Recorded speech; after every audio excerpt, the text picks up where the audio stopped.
mummy જો હું તમને કહી દઉં આજ પછી મને હા ને ગામડે લઈ જવાની વાત ના કરતા અને આ લઈ જવી હોય ને તો આપણો પેલો પ્લોટ પડ્યો ને એમાં મકાન બનાવજો ભલે રૂમ રસોડું બનાવો પણ એમાં જ હું તો રહીશ આ તમે કાકાના ઘેર ભેગું મજારું કરીને મેલો હોય ને એમાં હું નહીં આવવાની એ મજારું ઘર હ અને એમના છોકરાની મને તો એવું જ લાગે કે જો એમનો બાપાનું થઈ ગયું એ ઘર તારા એ રહે એટલે એનો મતલબ એ કે આપણે કંઈ જવાનું જ નહીં તારા એની બહુને ખબર નહીં કે બધી જમીન ને બમીન બધું રહ્યું તો મજારું ચાલે હ અને બધી કદી જિંદગીમાં આપણે સિટીમાં રહીએ ને કદી આવકનો એક રૂપિયો માગ્યો નહીં તો કદી હિસાબ કર્યો નહીં તો પછી ભેગા તો રહીએ જ નહીં 12 મહિના 2-3-4 દિવસ તો જઈએ જ નહીં તો ઉપરથી તો હરક ફેર આપણને બોલાવવા પડે ચલાવવા પડે અને ગોઠના આપણે છે ને બધું કરવું પડે આ તો મેં કીધું કે શેના શીખણ લાવીશું તો કે અમારા છોકરા નહીં ખાતો અલી પણ તારા છોકરા ખાતો તો કોઈ નહીં અમારો તો ખાય જ નહીં અમે તો મહેમાન જેવા લાવો ખવડાવો ગોઠનું હું તો લાવવાનું તો આપણા પૈસે લાવવાનું કહેવાની જઈએ તો લેતા આવો અને એ શહેરમાં આવી છે શોપિંગ કરવા ભાભી હેડો આમ જઈએ ભાભી હેડો આમ જઈએ તો એના બધા ઈ હોય કણ અને કે ગામડામાં જઈએ તો કદી એમને ખેડો તો તમે ખેતર બાજુ ઘડી ઓટો મારવાઈ લેજો ના લઈ જાય પાછી પેલો પાક જેવો છે ને બધું ભાભી જોઈ જાય હા એટલે પાકા જ છે એટલે આજ પછી મને હા લઈ જવાની વાત ના કરતા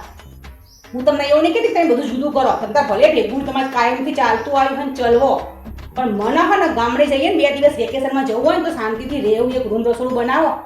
એ પ્લોટ પડે હળી જશે તાણા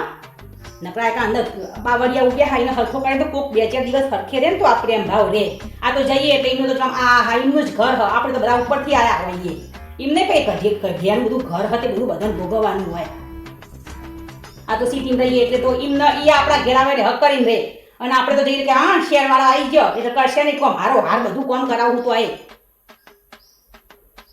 બસ ઘર કરાવો બીજું કોઈ ના જોવાનું શું ભાઈઓમાં બધું રોમાણ મમ્મી એટલે બાબા હું નહીં કરતી મારું દેખાય છે તમને એમના છોકરાની બહુ તમને દેખાતું નહીં કેમ તમે લઈ કે તો તમારા દિયરને કે ભાઈ તું અમે 12 મહિનામાં 2-4 દિવસ આવો હવે એના 2 છોકરો તું તમે પ્રેમથી રાખો એમ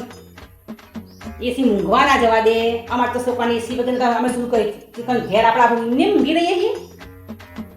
તોય અમે હું ડખા કરો એટલે હું તો 2 છોકરા લઈને બહાર બેઠી રમાડતી હતી